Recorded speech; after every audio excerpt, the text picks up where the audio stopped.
As living human beings, we contain unconscious desires that these unconscious desires are masked by consciously creating objects of desire.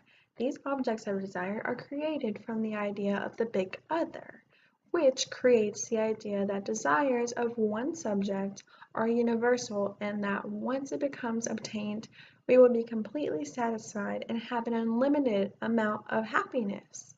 In fact, objects of desire sort of lead us away from encountering our unconscious desires to refrain from experiencing a trauma. Much like when obtaining an object of desire, an encounter with the unconscious desire leaves us disappointed because we experience almost an opposite feeling of what we originally believed. Sadly, we can never fulfill our true desires without experiencing trauma unless we experience through dreams. Just like dreams allow us to unlock the unconscious to encounter our desire, films, which are the structure of dreams, carry the same promise. Through film, filmmakers create a dream world in which the film speaks to the psyche of the spectators.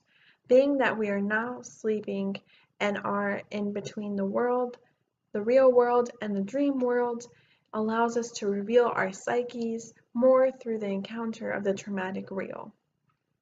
Because one subject's unconscious desire is not necessarily universal, the cinema creates through illusions, special effects, sounds, and camera movements desires that force this encounter with traumatic real, but allow us to enjoy by creating false hope and a possible satisfaction behind this encounter.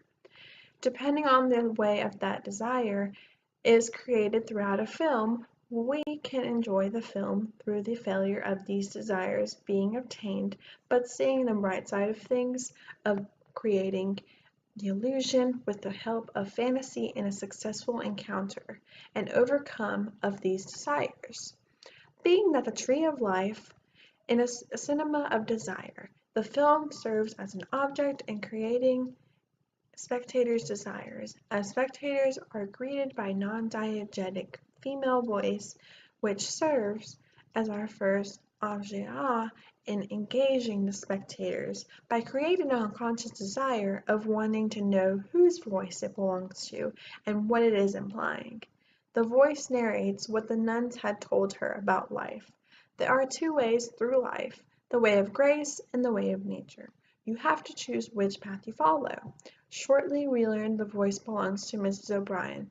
By learning what we desired, the film does as promised and fulfills the first desire that was created, which was also allows us to enjoy the film. Also, allowing us to experience a more traumatic reel, the following scenes create a juxtaposition between Mrs. and Mr. O'Brien that compares the ways of being. One is nature and one is grace.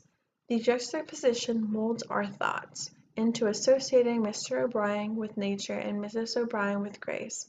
According to the nuns, nature only wants to please themselves, gets others to follow and have its way, while grace doesn't try to please itself except unfairness and just likes for the way it is, thus creating an antagonism. Mrs. O'Brien is introduced as the mother of three boys by a series of scenes in the sunlight exposure in a cheerful way, creating a calm, warm feeling.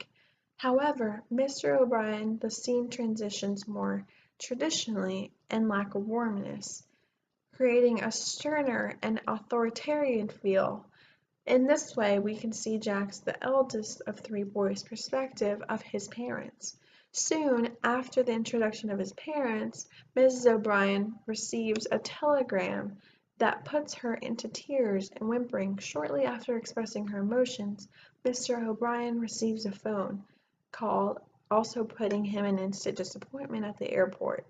Instantly, the couple's heartfelt reactions to the information being perceived create a desire for the spectators through cinema position on Mrs. O'Brien's scene, starting with her in the lens focus as she reads the telegram, and follows her to the dining room, where she drops almost out of breath and eventually transitioning the camera into placing her into looking down position.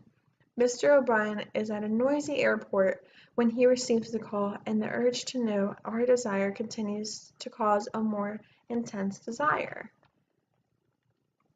In this scene, the mood is set by introducing the noisy propeller from the plane, and shortly after Mrs. O'Brien answers, the noise becomes silent, although the propeller continues, and through the acting of Mr. O'Brien, we feel his pain and suddenly we see darkness. He is troubled by his thoughts.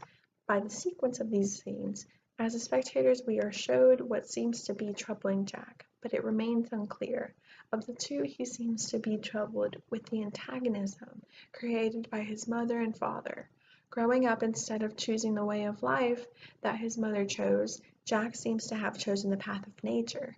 We are showing through lack of life in this house and constant rain, how unhappy Jack feels. Throughout the film, Jack acts as a voice again that acts as a series of questions that speak to the big other and seem to be seeking answers. Much like how in the real world a desire emerges through antagonism, which antagonism constantly poses a threat to the forces of social authority, the antagonism between his parents gives us an unclear guidance. However, through a 20-minute clip, it is seen to the big other answer these questions by the following evolution of Earth to creation of life, although as spectators we never really get a straightforward answer as to what the clips insinuated. We are almost engulfed with gratitude of being alive. The scenes start off in slow transition from darkness to a ray of light on Earth through cell mitosis and ends on a bigger dinosaur, sparing the life of a weak dinosaur.